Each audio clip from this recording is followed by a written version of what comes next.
हे गुरुदेव, नमोस्तु नमोस्तु नमोस्तु। आज के इस सत्र को प्रारंभ करें उसके लिए हम सभी चलते हैं पूज्य शुल्लक श्री सुभग सागर जी महाराज के श्री चरणों में और निवेदन करते हैं कि हे महाराज श्री, जिस प्रकार चतुर्थ काल के आदि में भगवान अजितनाथ के चरण शरण में सगर चक्रवर्ती ने भगवान से प्रश्न पूछकर सबका कल्याण करने की भावना बनाई थी और सबके कल्याण में निमित्त बने थे, उसी प्रकार हमारा निवेदन है कि महाराज श्री ऑनलाइन प्रश्नों के माध्यम से इस सत्र का प्रारंभ करें। इच्छा में महाराज। पूज्य मुनिवर के चरणों में बारंबार नमोस्तु।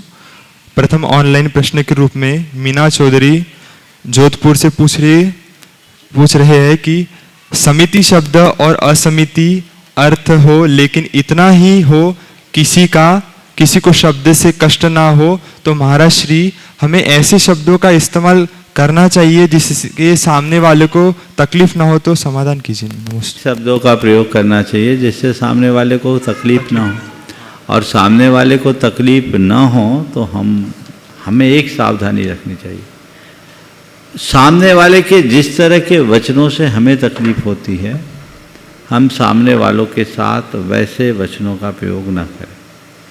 4 प्रकार के वचनों के प्रयोग से सदैव बचना चाहिए। आरोप परक वचन, ऐसे वचन जिसमें किसी के ऊपर आरोप होता, किसी पर कभी कोई आरोप न लगाए। आरोप की भाषा लोगों को चुभती है। दूसरा है आक्षेप परक भाषण, कोई आक्षेप लगा दिया सीधा सीधा, तो ये भी लोगों को बड़ी चुभती है। तीसरी बात आलोचना परक वचन, ऐसे वचन जिसमें सामने वाले की बुराई हो तो उनसे बचे। और अपमान परक वचन, यदि इन चारों तरह के वचनों के प्रयोग में हम बच जाएं तो मैं नहीं मानता कि फिर हमारे सामने किसी प्रकार की समस्याएं होगी। तो ऐसे वचनों का प्रयोग हमें बहुत ध्यान रखते हुए इनसे बचना चाहिए।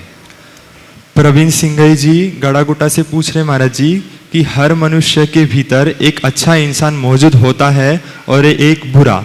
अपनी अच्छाइयों की पहचान करना जितना सरल होता है, खुद के बुरे इंसान को पहचान पाना उतना ही मुश्किल होता है। तो हे गुरुवर, हम अपनी अच्छाइयों को पहचान कर उनका संवर्धन करने की एवं बुराइयों को पहचान कर उनको दूर करने की कला कैसे विकसित करें? नमस्ते। बिल्कुल सही बात कही है कि हमारे भीतर की बुराइयों का हमें एहसास बहुत कम होता है, और आपने पूछा है कि हम अपने भीतर की बुराइयों को पहचान कर उन्हें दूर करें और अपनी अच्छाइयों को उभारने की कला कैसे सीखें। ये तभी संभव होगा जब हम खुद के प्रति ईमानदार बनेंगे। हम जैसे हैं, जो हैं, उसे हमें उसी आँख से देखना चाहिए। हम लोगों की एक कमी है कि अपने बड़े बड़े दोष भी हमें अच्छे लगते हैं, और औरों की छोटी सी बुराई भी हमारे हृदय को चुभती। जब हम अपने अंदर के दोषों को देखने में समर्थ हो जाएंगे तो हमारे सामने ऐसी कोई समस्याएं नहीं होंगी। इसलिए जैसे आप अपने घर में बुहारी लगाते हैं, कहीं भी कूड़ा कचरा दिखता है तो उसे बुहार करके साफ कर देते, वैसे प्रत्येक व्यक्ति को चाहिए कि अपना अंतरावलोकन करे और कहीं भी कोई कमी दिखे तो उसे सहज रूप से स्वीकार करे, और न केवल स्वीकार करे अपितु सुधार भी करे। हम मुनि लोग जब भगवान के सामने जाकर अपना प्रतिक्रमण करते हैं, तब वहाँ भगवान के पास जाकर अपना परिचय प्रस्तुत करते हैं। क्या परिचय हो सकता है एक मुनि का, बताइए? आप बताइए, एक मुनि का क्या परिचय हो सकता है?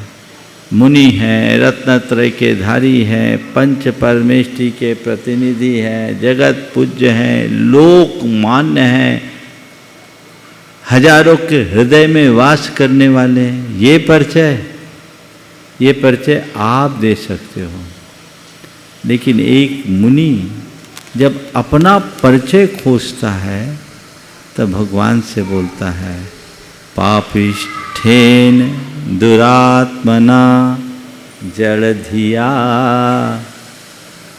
मायाविना लोभिना रागद्वेष मली मसेन मनसा दुष्कर्मयन् निर्मितम् निंदापूर्वमहं जहामि सततं बरवर्तिषु सत्पथे। पापिष्ठेन दुरात्मना जलधिया माया बिना लोभिना रागद्वेष मनी मसेन मनसा दुष्कर्म यन निर्मितम तैलोक्याधिपते जिनेन्द्र भवतः श्रीपाद मूले धुना निंदा पूर्वमहम जहामि सतम बरवर्तिषु सत्पथे। हे जिनेन्द्र भगवान, आज आपके चरणों में मैं आया हूं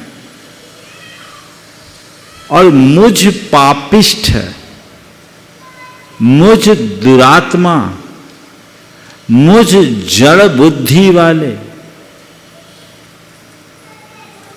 मुझ मायावी, मुझ लोभी, मुझ राग द्वेष के से मलिन मन वाले के द्वारा, क्या टाइटल दिया? मुझ पापिष्ठ, मुझ दुरात्मन, मुझ जड़ बुद्धि, मुझ मायावी, मुझ लोभी, मुझ राग देश से मलिन मन वाले के द्वारा जो कुछ भी दुष्कर्म अर्जित किया गया है, आज आपके चरणों में आकर मैं सचपच पर आगे बढ़ने की इच्छा रखते हुए उन्हें छोड़ता हूं। ये भाव जब अंदर आ जाए तो जीवन बदल जाए, पर बहुत दुर्लभ है। भगवान के सामने भले ही बोल दो, लेकिन खुद को नहीं मानते, भगवान को सुनाते, भगवान भी कहते मुझे पता है तुम क्या बोल रहे हो। तो मैंने पहला वाक्य कहा था, मनुष्य तब तक ये नहीं कर सकता जब तक खुद के प्रति ईमानदार न हो, अपनी असलियत को पहचाने और न केवल पहचाने, पहचान कर अपनी खामियों को दूर करने के लिए भी संकल्पित हो, तभी वह जीवन में कुछ सार्थक परिणाम घटित कर पाएगा। मानसी जैन बासा से पूछ रही है, मुनिवर कहते हैं रिश्ते मोतियों की तरह होते हैं, कोई गिर भी जाए तो झुककर उठा लेना चाहिए, परंतु आजकल लोग डिस्टेंस मेंटेन करना ज़्यादा प्रेफर करते हैं बजाय बातचीत कर अनबन को सुलझाकर आगे बढ़ने में। ऐसे में हम इन अनमोल रिश्तों को कैसे संजो कर रखें, कृपया मार्गदर्शन कीजिए। देखिए, रिश्तों को संजो कर रखने की बात आपने की, बहुत अच्छी बात है। मोती की तरह है, ये भी बहुत अच्छी बात है। बिखर जाएं तो हम उन्हें संभाल ले, ये भी बहुत अच्छी बात है। पर मैं कहता हूँ ये सारी समस्याएं दूर हो जाएगी यदि हमारी डोर इतनी मजबूत हो कि बिखर ही ना पाए। मोतियों को माला में रहने दो, क्योंकि माला के टूटने के बाद उन्हें संजो पाना बहुत मुश्किल है, वो भी आज के संदर्भ में।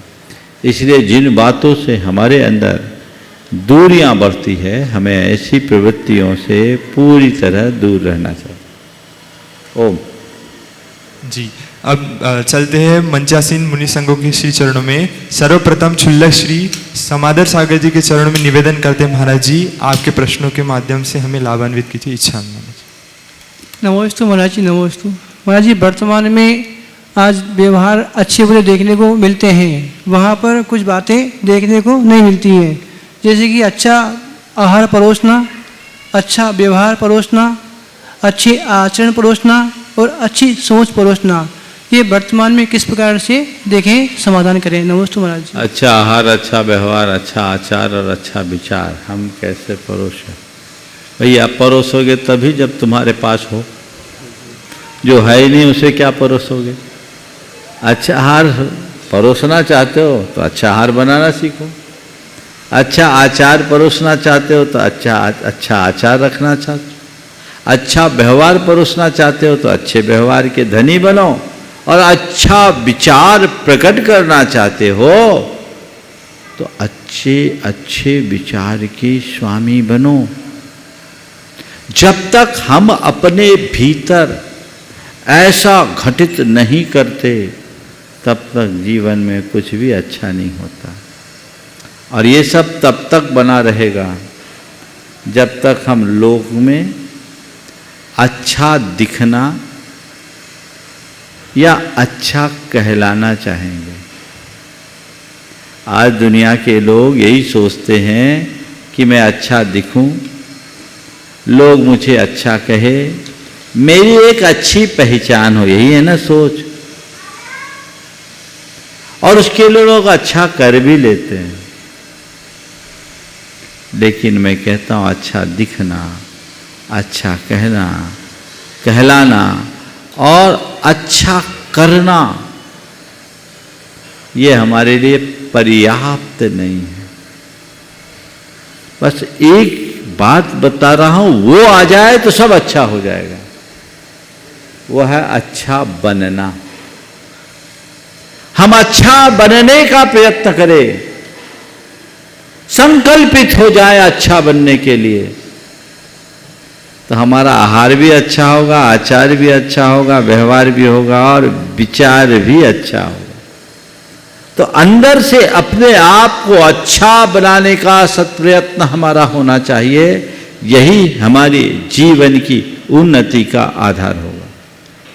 एलक श्री निजानंद सागर जी के श्री चरणों में निवेदन करते हैं, महाराज जी आपके प्रश्न के माध्यम से हमें लाभान्वित की इच्छा है। मंचासीन मुनिराजों को बारंबार नमस्तु। महाराज जी, यह जो जन्म जरा मृत्यु रोगों के साथ में खाना, कमाना, सोना, जड़ जोरू जमीन, इस ट्रक के चक्कर में पड़ करके तीन लोकों का स्वामी होकर के भी तीन लोकों में भटक रहा है और अपना हित कर रहा है। तो अहित से बचकर आत्मकल्याण कैसे करे, इसका उपाय बताने की कृपा करें। अहित से बचकर आत्मकल्याण कैसे करें, आपने पूछा, इसका उपाय क्या? देखिए, जब तक व्यक्ति हित और अहित का विवेक प्रकट नहीं करता तब तक न तो उसकी हित में प्रवृत्ति होती है और न ही वो अहित से बच पाता है। जो व्यक्ति अहित में ही हित बुद्धि रखता है उसका उद्धार कैसे होगा? तो आत्मकल्याण के पथ पर आगे बढ़ने के लिए सबसे पहली जरूरत है हिताहित विवेक की। किसमें मेरा हित निहित है, किसमें मेरा अहित है, ये विवेक अंतरंग में होना चाहिए।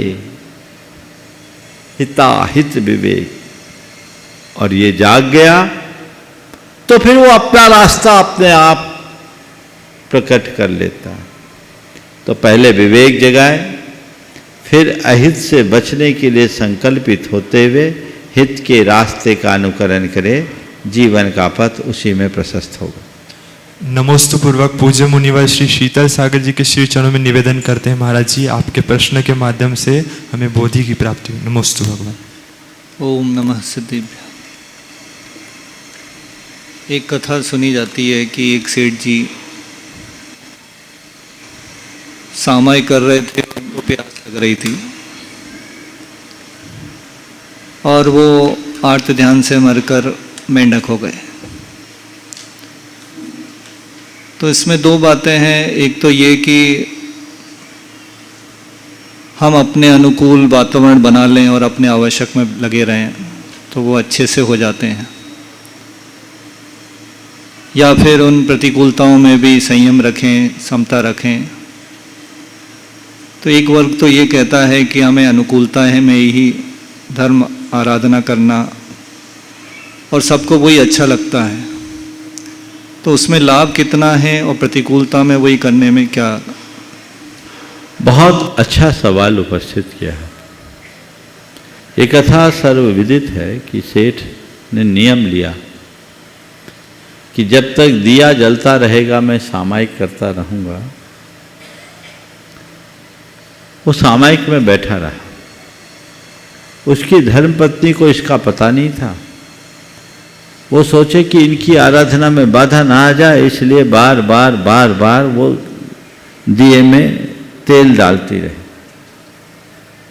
कहते हैं कि वो प्यास की पीड़ा से पीड़ित रहा और पानी की चाह में मरा, सो जल में जाकर मेढक बना। ये कहानी।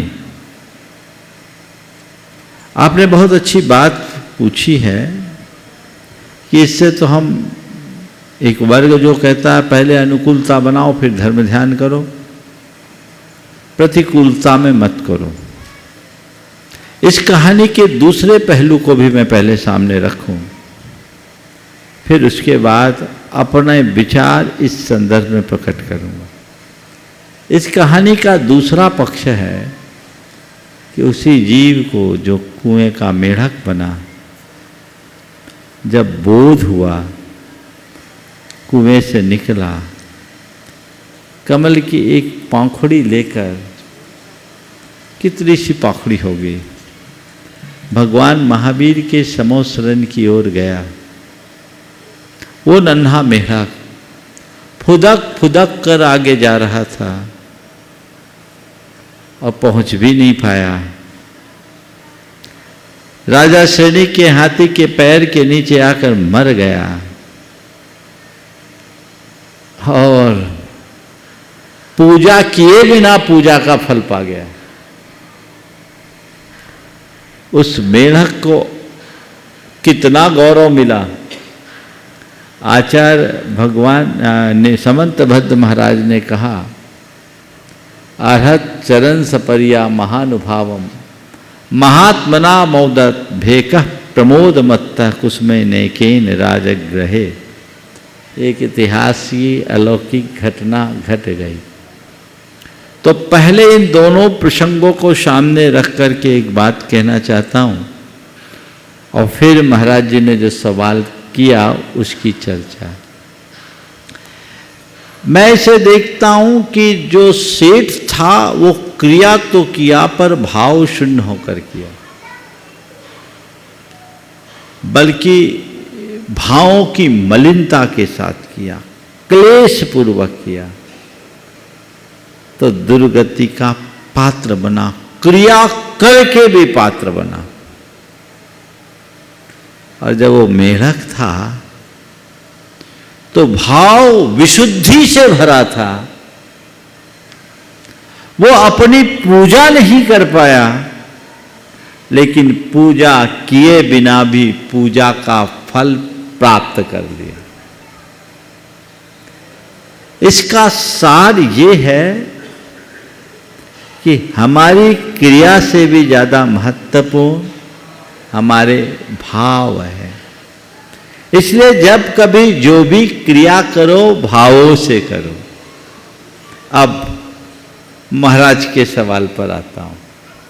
महाराज जी, आपने बिल्कुल ठीक कहा कि जो क्रिया करो भावों से भर कर करो। तो बस बढ़िया ध्यान करना है। अब गर्मी में बैठ कर करेंगे तो तकलीफ होगी, एसी में करो। न मच्छर की परेशानी, न गर्मी की परेशानी, न कुछ। मुझसे एक भाई ने एक प्रस्ताव रखा, महाराज जी यहाँ का जो ध्यान केंद्र है उसको एयर कंडीशन बनाना चाहिए।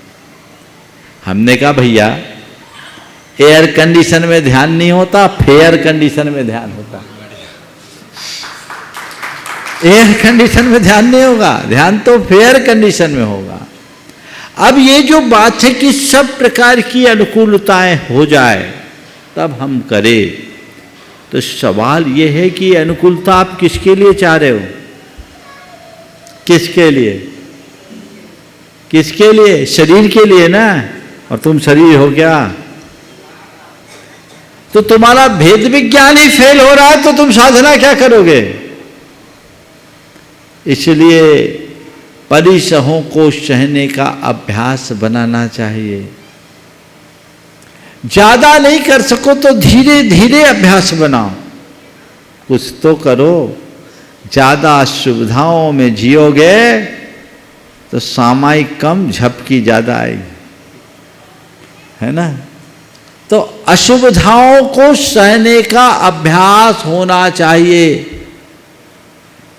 इसलिए अगर जैसा महाराज ने भी सवाल किया, मैं अपना अभिमत इस संदर्भ में यही प्रकट करता हूं कि बाह्य सुविधाओं के अभाव में भावपूर्वक अपनी धार्मिक क्रियाएं करो। असुविधाएं यदि ज्यादा प्रभावित कर रही है तो थोड़ा सा फ्लेक्सिबल रहो, लेकिन सुविधाओं के इतने आदी मत बनो कि उसके बिना कुछ कर ही ना सको। अभ्यास से सब चीजें घटती है। हमें एक बात सदैव याद रखना चाहिए कि ये सब हम किसके लिए कर रहे हैं। यदि वो हमारी स्मृति में रहेंगे तो फिर ये सवाल ही उपस्थित नहीं होगा। पूज्य मुनिवर श्री निर्वेक सागर जी के श्री चरणों में निवेदन करते हैं, महाराज जी आपके प्रश्न के माध्यम से हमें बोधि की प्राप्ति हो। नमोस्तु भगवान। मुनि श्री को नमोस्तु करते हुए वक्त के विषय में 2 पंक्तियां पढ़ी थीं कि कदर कर वक्त की वक्त बड़ा बेजोड़ है। कदर कर वक्त की वक्त बड़ा बेजोड़ है, वरना जिंदगी है क्या एक अंधा मोड़ है। अर्थात इस नश्वर जीवन में जो हमें मनुष्य पर्याय मिली है, जो वक्त मिला है, इसका हम कैसे सदुपयोग करें कि ये हम भी अपने लक्ष्य को प्राप्त कर सकें। कदर कर वक्त की ये वक्त बड़ा बेजोर है, अन्यथा जिंदगी जिंदगी क्या अंधा मोड़ है। एक अंधा मोड़ है। बहुत अच्छे पंक्तियाँ आपने पूछा है, हम अपने वक्त की कद्र कैसे करें। देखिए, वक्त की कद्र करने के लिए 4 बातें आप सबसे कहना चाहूँ। सबसे पहले, वक्त की कद्र करना चाहते हो तो समय की अल्पता को समझिए। मेरे पास समय अधिक नहीं है, समय अल्प है। जो चीज़ें हमें अल्प दिखती है, जिसकी दुर्लभता दिखती है, उसके प्रति हम खुद जागरूक हो जाते हैं। और जिस चीज़ों में, जिन बातों में दुर्लभता नहीं दिखती, हम उनके प्रति बहुत लापरवाह होते हैं, है ना। तो मेरे लिए जो वक्त मिला है वो बहुत स्वल्प है और बड़ा कीमती है। पहली बात तो ये समझ, कब समय निकल जाए कुछ कहा नहीं जा सकता, इसलिए वक्त को अधिक मत मानो। अभी बहुत वक्त नहीं, थोड़ा वक्त है। दूसरी बात, मेरे पास कितना भी वक्त हो, करने के लिए बस केवल वर्तमान का क्षण है। मैं अभी जो करूंगा वही मेरे लिए है, वही मेरा है, बाकी कुछ नहीं। ये बात हमेशा ध्यान में रखो। तीसरी बात, बीता हुआ क्षण लौटता नहीं। एक बार क्षण बीत गया तो वो लौटेगा नहीं। ये बात हमारे सामने हो तो हम कभी भी वक्त को खोएंगे नहीं। वक्त को स्वल्प समझो, कीमती समझो। जो मुझे करना है वो वर्तमान में ही करना है, और बीता हुआ क्षण कभी लौट करके नहीं आ सकता। इसलिए जो मुझे करना है अभी करना है। इतनी बातें, चारों बातें अगर हमने अपने मानस में रखी तो वक्त की कद्र का पाठ पढ़ाने की ज़रूरत नहीं पड़ेगी। पर विडंबना यही है कि लोग इसी बात को ध्यान में नहीं रखते। हम रखें तो हमारे जीवन में ये बातें अपने आप घटित होगी। प्रातः स्मरणीय गुरुदेव के चरणों में, उपस्थित मुनियों चरणों में बारंबार नमोस्तु नमोस्तु नमोस्तु। उपस्थित अलख श्री छल्लक श्री के चरणों में छामी। हे गुरुदेव, कटना, पिसना और निचोड़ना, कटना, पिसना और निचोड़ना, क्या मीठा होने की यही निशानी है? गुरुदेव, जहाँ रस होता है वहाँ गाढ़ नहीं होती, और जब गांठ होती है वहाँ रस नहीं होती। इसका व्यवहारिक और आध्यात्मिक में क्या अर्थ है? कटना, पिसना और निचोड़ना क्या मीठा होने का यही श्राप है? मैं इसे थोड़ा दूसरे दृष्टिकोण से देखता हूँ। आपने गन्ने को केंद्र में रखा है जी, और ये पूछा है कि गन्ना को काटा जाता है, पीसा जाता है, निचोड़ा जाता है। आपका सवाल है कि क्या मीठा होने की यही सजा है? मैं इसे दूसरे तरह से देखता हूँ और मैं कहता हूँ, जो मीठे होते हैं, जिनमें मिठास होती है, वो कटने के बाद, पिसने के बाद, निचुरने के बाद भी मिठास छोड़ते हैं। बहुत सुंदर। हम ऐसा क्यों नहीं देखते? कट पिट करके भी मिठास दे। अपने स्वभाव को कभी खंडित ना करो। और हमें ये सोचना चाहिए कि यदि हम मिट करके भी किसी के काम आ रहे हैं तो ये मेरी सार्थकता है। समझ गए? और एक बात देखो, गन्ना को कट के उसको निचोड़ करके पिस करके रस निकाला जाता है तो गन्ना कईयों की प्यास बुझाता है, गला तर करता है। लेकिन अगर ऐसा न किया जाए तो भी वो सुरक्षित कहाँ है? नहीं है। बोलो। नहीं है। गन्ना का अस्तित्व स्थिर हो तो मैं मानूं। तो गन्ना तो एक दिन मिटने ही वाला है, उसको तो सूख ही जाना है। आपको पता है शक्कर की मिलें पूरे साल नहीं चलती जी। तो गन्ना अपना सौभाग्य मानता है कि कम से कम मेरा सदुपयोग तो हो रहा है। इसलिए हमेशा सकारात्मक दृष्टिकोण रखे और एक ही बात सोचे कि मैं मिट करके भी पिट करके भी अगर औरों के काम आता हूं तो ये मेरा सौभाग्य। जी। जहाँ गुरुदेव रस होता है वहाँ गांठ नहीं होती, जहाँ गांठ होता है वहाँ रस नहीं होती। जहाँ रस होता वहाँ गांठ नहीं होती, जहाँ गांठ होती वहाँ रस नहीं होता, लेकिन उसी गांठ से रसदार गन्ना होता है। जी गुरुदेव, सही बात। देखो गन्ना होता कहाँ से? उसी गांठ से होता है ना। इसलिए गांठ को गांठ मत समझो, वो गांठ नहीं है, रस की गढ़ है, रस का जनक है। वो गांठ ना हो तो गन्ना कैसे? और गन्ने की गांठ ये सिखाती है कि तुम्हारे जीवन में चाहे कितनी गांठ हो, मिठास का स्वभाव मत छोड़ना और इस गांठ को कभी बुरी नजर से मत देखना, क्योंकि यही गांठ तुम्हारी संतति को आगे बढ़ाएगी। क्या बात है, बहुत सुंदर, बहुत सुंदर। उपस्थित होंगे श्रीमती संध्या जी प्रेमचंद जी जैन सागर से और आपकी बात तैयार रहेंगे पक्ष जी जैन मधुवन से। नमोस्तु गुरुदेव, नमोस्तु गुरुदेव, नमोस्तु गुरुदेव। इच्छामी महाराज जी, इच्छामी महाराज जी, इच्छामी महाराज जी। महाराज श्री कहते हैं जब चलना नहीं आता था तब कोई गिरने नहीं देता था, और जब चलना सीख लिया तो हर कोई गिराने में लगा रहता है। तो ये हम अपना भाग्य समझें या संसार का नियम? जब चलना नहीं आता था तो कोई गिरने नहीं देता था, अब चलना आ गया तो हर कोई गिराने में लगा है। इसे हम भाग्य समझे या संसार का नियम? मैं तो समझता हूँ न इसे भाग्य समझो न सरकार का नियम, संसार का। हाँ, न संसार का नियम। इसे अपनी सामर्थ्य की परीक्षा समझो। क्या कह रहा हूँ? इसे अपने सामर्थ्य की परीक्षा समझो। चलना नहीं आता था तो कोई गिरने नहीं देते थे, हमें चलने में सहायक बने, हम समर्थ बने उन लोगों के बल पर जिनने हमें गिरते से बचाया। इतना समर्थ बना दिया कि अब कोई कितना भी बड़ा आघात करे हम गिरने वाले नहीं। तो ये सोच अपने अंदर विकसित करो ना। समझ गए? इसे न भाग्य मानो न संसार का नियम, ये अपनी सामर्थ्य की परीक्षा है। ये तो होगी, हमें इसमें भी खरे उतरना। नमोस्तु गुरुदेव, नमोस्तु। पक्ष जी अपना प्रश्न प्रस्तुत करेंगे। महाराष्ट्री के चरणों में नमोस्तु नमोस्तु नमोस्तु। छुल्लक जी महाराज जी के चरणों में इच्छामी इच्छामी इच्छामी।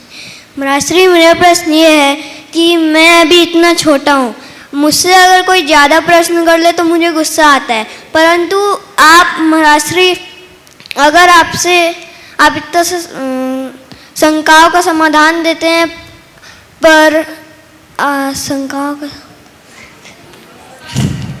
याद कर लो। हाँ, तब भी आपको मतलब गुस्सा नहीं आता है, ऐसा क्यों महाराज? बिल्कुल ठीक है, तुम छोटे हो ना इसलिए गुस्सा आता, बड़े होगे तो नहीं आए। समझ गए? और देखो दो चीजें, एक बड़ी अच्छी बात बोलता हूं। जब अचानक तुमसे कोई सवाल करता है तो तुम्हारे मन में झुंझलाहट आती, लेकिन जब तुम ही कहोगे कि पूछो प्रश्न तो तुम्हें खुशी होगी। है ना? हाँ, ये तो वास्तविकता है, इसे स्वीकार करना चाहिए। चलिए। उपस्थित होंगे श्रीमान संजय जी सौगानी कानपुर से। नमोस्तु महाराज जी, नमोस्तु महाराज जी, नमोस्तु महाराज जी। मेरा प्रश्न है कि पत्थर एक बार मंदिर में जाता है तो वो भगवान बन जाता है, लेकिन हम हज़ारों बार मंदिर में जाते हैं फिर भी इंसान भी नहीं बन पाते हैं। तो हम ऐसा क्या करें कि हम एक अच्छे इंसान बन जाएं? और अभी आपने लास्ट क्वेश्चन में बोला कि जैसे बड़े हो जाओगे तो आपको गुस्सा नहीं आएगा, बट देखा जाए तो सबसे ज़्यादा गुस्सा ही बड़ों को आता है, छोटी छोटी बातों में चिल्लाने लग जाते हैं। बिल्कुल बिल्कुल सही बात कही है। अब मैं तुम्हारे दोनों सवालों का उत्तर देता हूँ। पहला सवाल कि पत्थर अगर मंदिर में जाता है तो भगवान बनता है, पर इंसान पूरे जीवन मंदिर जाता है, भगवान नहीं बन पाता। मालूम है पत्थर भगवान क्यों बनता है, कब बनता है? पत्थर भगवान तब बनता है जब उसके साथ जो कुछ भी किया जाए चुपचाप सह लेता है। अभी बाहर भगवान बन रहे, देख के आओ, कितने छेनी हथौड़ों का प्रहार होता है शिल्पी के द्वारा उस पर, होता है, लेकिन पत्थर चुपचाप उसे बर्दाश्त करता है। तब उस पत्थर को भगवान का आकार निकलता है, मिलता है। उसी तरह जिस दिन मनुष्य अपने ऊपर होने वाले समय के सभी आघातों को समतापूर्वक सहने की सामर्थ्य विकसित कर लेगा, वो भगवान हो जाएगा। समझ गया? तो मनुष्य वो प्रतिकार कर देता है, वो होता नहीं, इसलिए गड़बड़ है। समझ गए? और दूसरा, बड़े हो जाओगे तो गुस्सा नहीं आएगा। मैं पुनः दोहरा रहा हूँ, बड़े हो जाओगे तो गुस्सा नहीं आएगा। इसका मतलब उम्र से बड़े होने की बात नहीं है, अनुभव से बड़े होने की बात। समझ गए? उम्र से बड़े होने के बाद गुस्सा आ सकता है, लेकिन समझ बड़ी होने के बाद गुस्सा कभी नहीं आएगा। इसलिए अपनी समझ को बड़ी कर। नमोस्तु महाराज जी, नमोस्तु। श्रीमती पुष्पा जी जैन अपना प्रश्न प्रस्तुत करेंगे। नमोस्तु महाराज श्री, नमोस्तु महाराज श्री। इच्छा ही महाराज श्री। महाराज श्री, विकल्प बहुत होते हैं बिखेरने के लिए, लेकिन संकल्प एक ही काफी होता है जीवन को संभालने के लिए। तो हम ऐसा कौन सा संकल्प ले जिससे हमारा जीवन सफल हो? सब विकल्प को मिटाने का संकल्प ले लो। वो बताइए आप। बोलते रहा हूं, विकल्पों को मिटाने का संकल्प, विकल्प नहीं संकल्प, ये भावना भाव। चलो। नमस्ते। उपस्थित होंगे श्रीमान मयंक जी जैन शामली से। महाराज जी के चरणों में बारंबार नमोस्तु। महाराज श्री कहते हैं कि निषेध में आकर्षण होता है, तो जैसे कोई व्यक्ति नियम या कोई व्रत संयम लेता है तो उसमें भी तो उसके बाद फिर आकर्षण हो जाता है उनकी तरफ, उस टाइम पे क्या करें? जो व्रत संकल्प लिया, जिस चीज को छोड़ा, उसके प्रति आकर्षण हो जाता है। जी महाराज जी। देखो, ऐसा कोई नियम नहीं है कि उस चीज के प्रति आकर्षण होता भी है और नहीं भी होता है। किसके मन में आकर्षण होता है और कौन आकर्षण से मुक्त होता है, वो मैं बताता हूँ। जो चीज़ें आप मन से छोड़ते हो उधर कभी आकर्षण नहीं होगा, और जो चीज़ें दूसरों को देखकर या दूसरों की प्रेरणा से, दूसरों के कहने से छोड़ोगे तो हो सकता है उसके प्रति आकर्षण हो जाए। तो पहली बात, जिन चीज़ों से दूर होना चाहते हो, मन से दूर हो। समझ गए? अपने जीवन का अनुभव देखो, कई चीज़ें ऐसी होती हैं जो मन में भरी होती है, उससे कोई कितना भी कहे दूर हटने का मन नहीं होता। जी महाराज जी। और कई चीज़ें ऐसी भी होती है जिनके बिना एक पल नहीं रह सकते थे, लेकिन कोई निमित्त आया, मन से उतर गई, अब उधर देखने का भी जी नहीं होता है। ऐसा ही होता है। तो क्या हुआ? चीजें जब तक मन में उतरी रहेगी उसका आकर्षण बना रहेगा। जिस दिन मन से उतार दोगे सारा आकर्षण फीका हो जाएगा। समझ गए? तो चीजें मन में उतरनी नहीं चाहिए, मन से उतारना सीखो। इसी को बोलते हैं वैराग्य। हमारे यहाँ एक शब्द है विरति, इसका विरोधी शब्द है रति।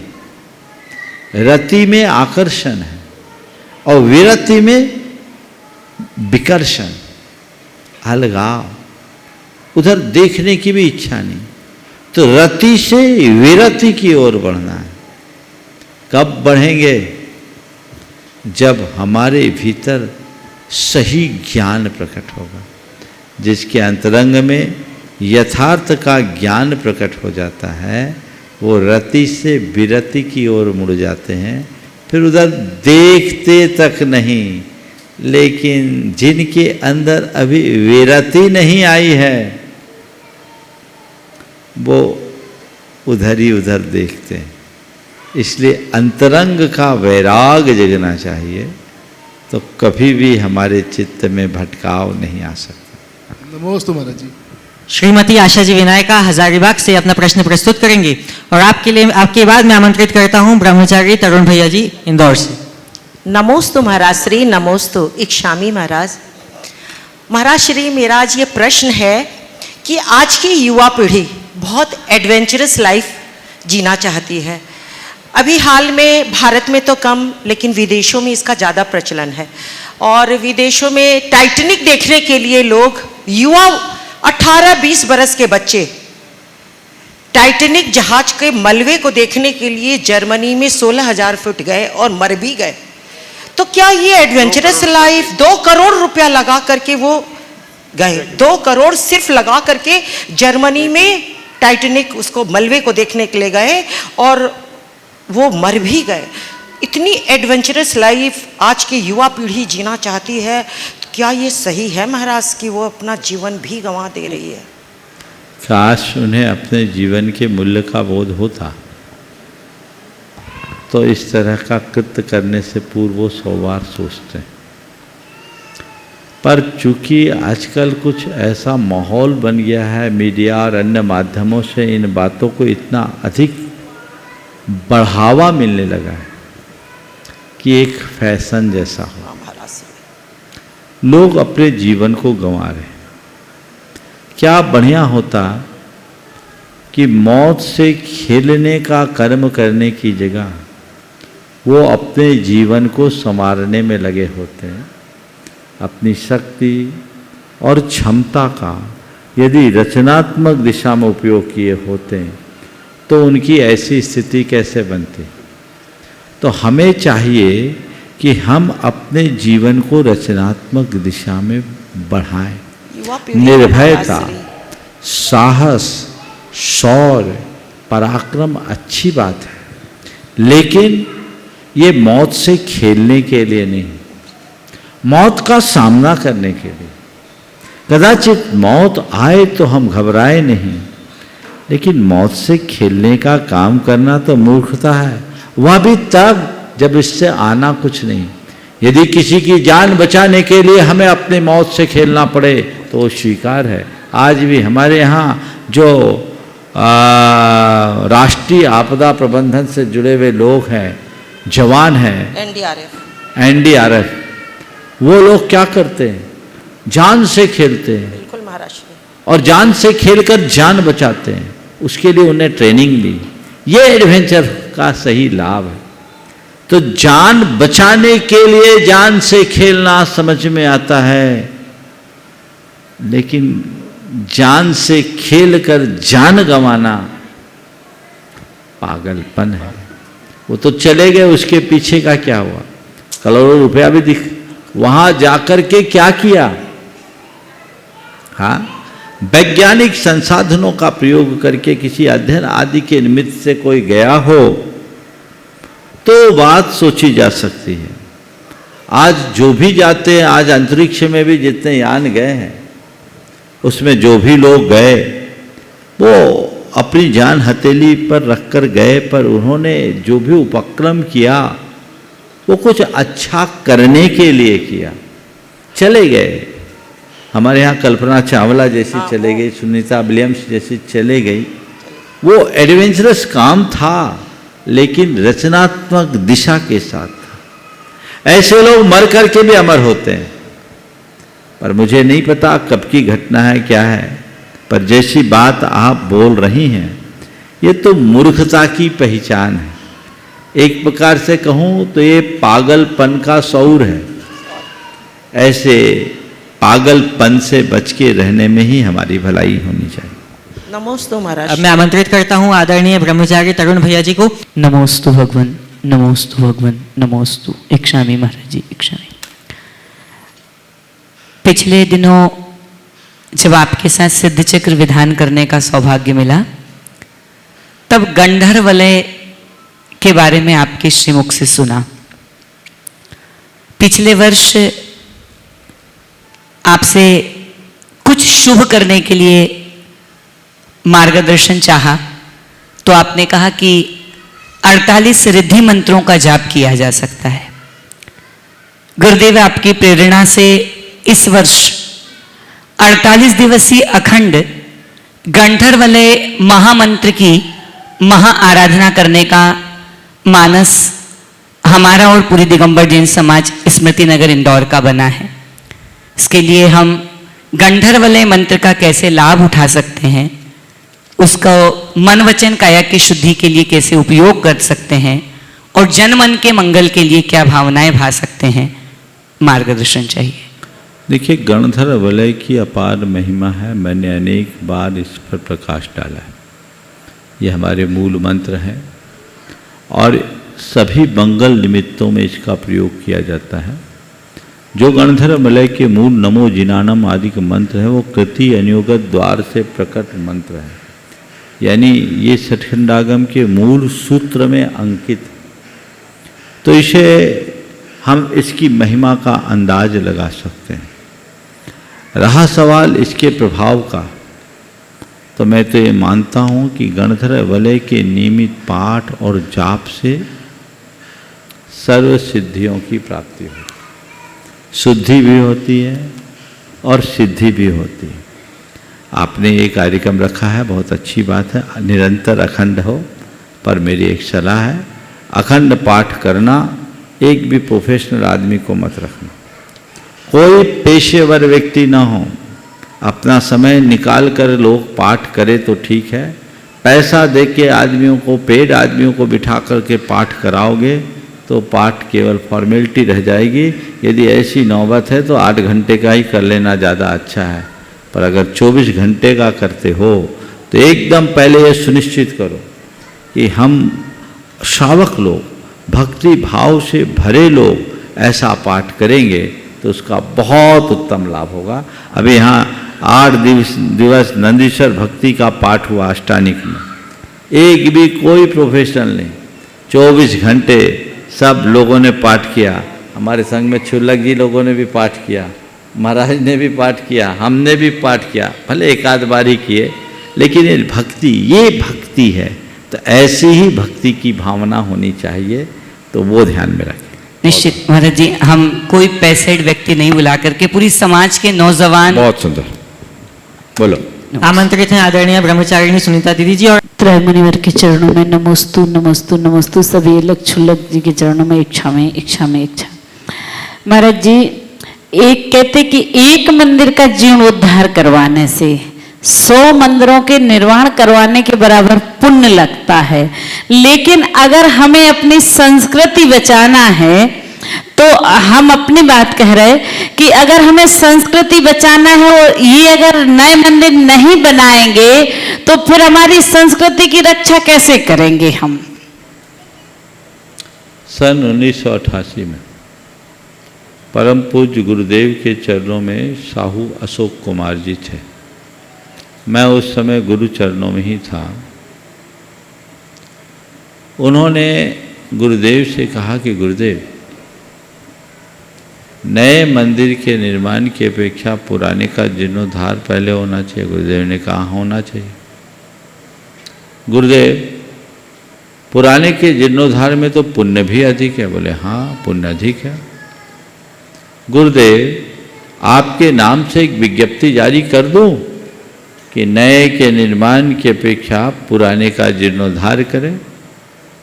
गुरुदेव ने कहा, मैं उनके चरणों में ही था। गुरुदेव ने कहा, साहू जी, आपको विज्ञप्ति जारी करना है तो कर दो, पर मेरे एक सवाल का उत्तर दीजिए। बोलो। आपके कपड़े फट जाएंगे तो कितनी बार रफू कर करके पहनोगे? आपके कपड़े फट जाएंगे तो कितनी बार रफू कर करके पहनोगे? सही। गुरुदेव ने कहा कि पुराने का जीर्णोद्धार कराना आवश्यक है, कराइए, पर केवल जीर्णोद्धार करा के अपनी संस्कृति को आगे नहीं बढ़ा सकेंगे। अपनी संस्कृति को आगे बढ़ाना है तो कुछ ऐसा भी निर्माण करा जाइए जिसका आने वाली पीढ़ियां जीर्णोद्धार करा सके। समझ गए? इसलिए जहाँ जैसी आवश्यकता है वैसा कीजिए।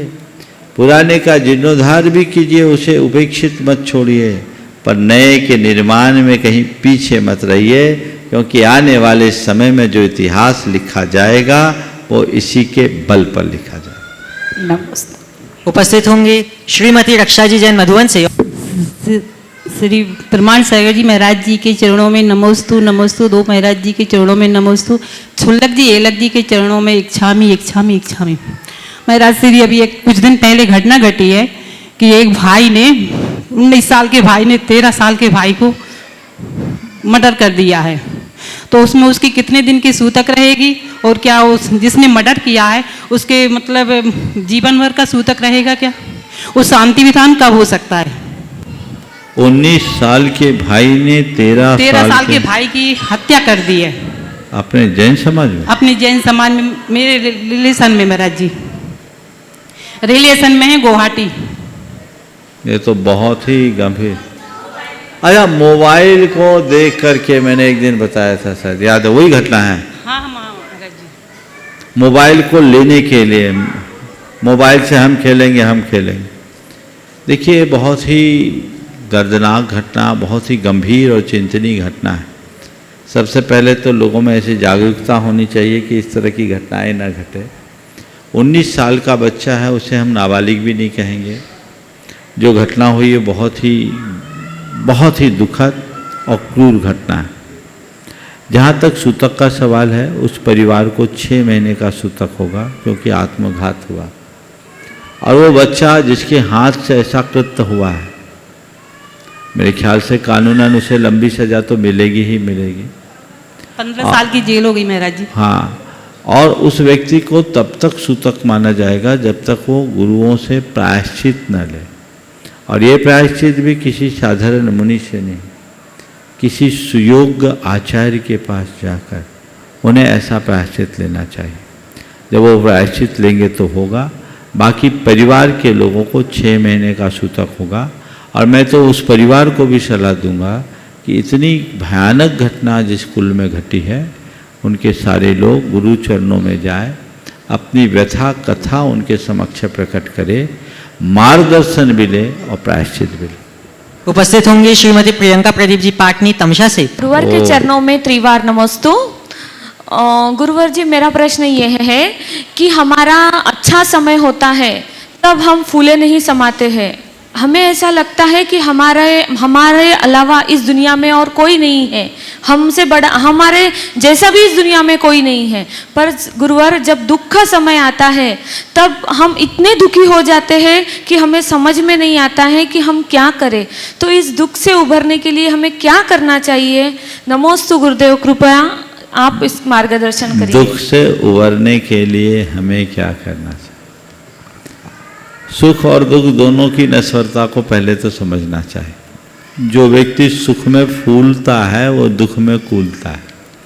अगर व्यक्ति तत्व ज्ञान का आश्रय लेता है तो उसके हृदय में ये पंक्तियाँ बार बार गूंजती, होकर सुख में मग्न न फूलूं, दुख में कभी न घबराऊं, इष्ट वियोग अनिष्ट योग में सहनशीलता दिखलाऊं। जब भी दुख की घड़ी आए तो ये सोच करके चले कि ये दुख भी अल्पकालिक है, आया है चला जाएगा।